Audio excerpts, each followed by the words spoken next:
Right, in this video we're going to cover all of the tools and kitchen supplies that you're going to need to prepare your raw dog food. So we'll kind of go ahead in the circle. So Sue, let's start over here.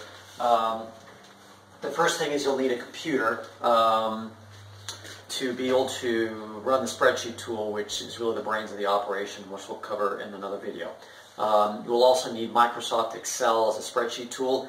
Now, to buy that, if you want that tool, you have to buy it, but you can use the free Google Sheets tool as long as you have a free Gmail account.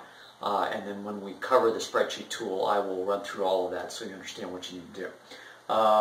Okay, so we've got our computer. So the first thing we recommend is if you can get a deep freezer chest, we suggest you do that because that will allow you to buy meats in bulk, which might allow you to save some money. This is a good size, but we also have several other larger sizes because we purchase a lot of meat also for our treat product. But something like this will probably, if you can invest and afford something like this, it will probably really help you out buying meat in bulk. Next is we have a separate refrigerator. This is our second kitchen space that we built for the business, and then so we have a second refrigerator that we just use for dog food, for defrosting, for preparing food. So if you can invest in a second refrigerator, that will help. We tend to prepare our food at about 100 pounds at a time. So when you're defrosting, 80, 100 pounds of food that's frozen before you assemble it, a separate refrigerator like this will help because then you've just got extra space that you can put in to actually defrost food on its own. Right now we got it full of other dog food and treats and things like that, but typically we'll pull that stuff out when we're defrosting food. Okay, so let's now cover the specific kitchen supplies and equipment that you'll need. A lot of it's very basic that you may already have. The first is a food processor, or Cuisinart. We use the Cuisinart brand, very basic. Make sure you have the shredder blade so you can shred up food. This is for fruits and vegetables. Next we have a meat grinder. We use a Waring brand. You just want to get a good basic quality meat grinder. This is for grinding up our chicken with bones, as well as any other meat chunks, like particularly heart or liver. And then it comes with blades, but we use the largest blade. There are some of these instruments that have smaller holes. We just use the one with the largest. It's fine. Here's the blade, and anything else that comes with this. This is our plunger that I made for the meat. We'll cover this more in preparing food, but what came with this was some flimsy plastic things that, as you're trying to stick meat down in there, they tends to break off and get caught in the food. So this is just something that I made. Next, you will want a weigh scale, just so you can weigh your ingredients, because weight is very important to make sure that you keep percentages correct. We have a coffee grinder, but this is just dedicated for our grinding up our eggshells, which is stores of calcium. We also grind our flax seeds in here.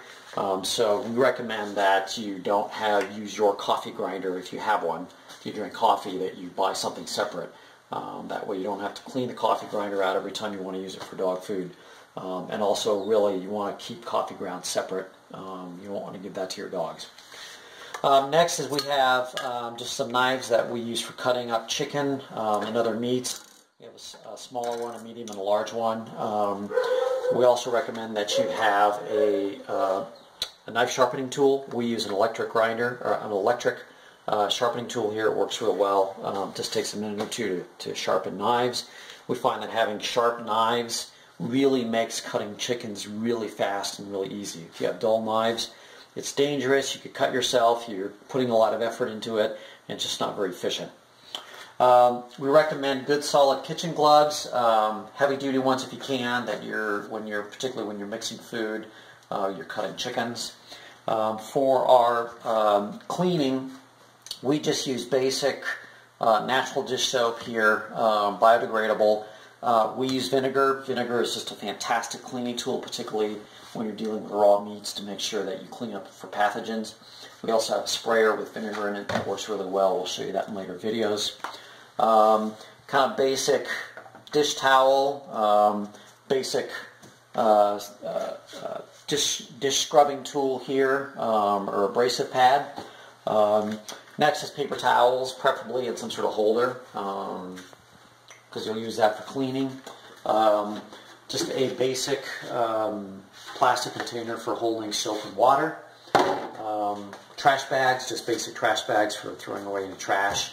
And then we use these 2-quart Glad containers for after we mix the food together, then we put them in here to freeze them.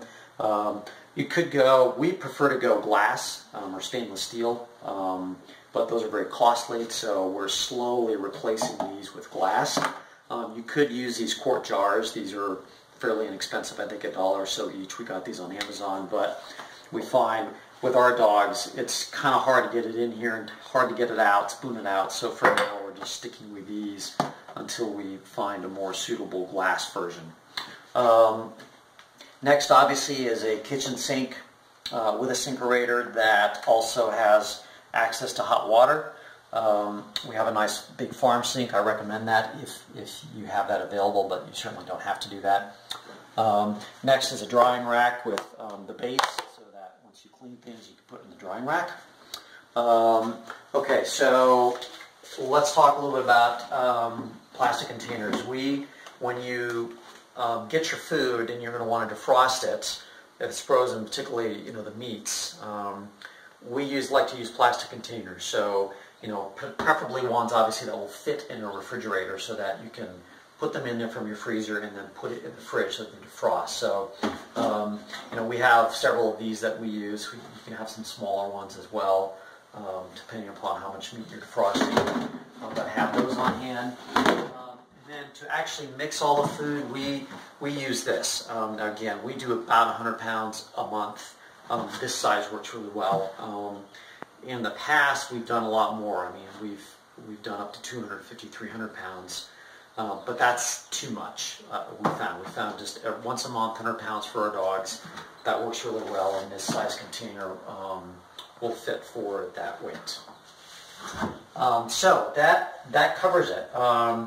So we've gone through some of our, refrigerator, freezer, obviously a computer, some of the basic kitchen supplies that you will need, and then some of the plastic containers you will need to defrost food and actually mix. One thing I forgot is make sure you have a mixing bowl for the eggs. You could probably use one of the plastic containers that you use to defrost food or something comparable, but this is something you'll crack eggs in and then quickly mix them when you include them in your ingredient mixture.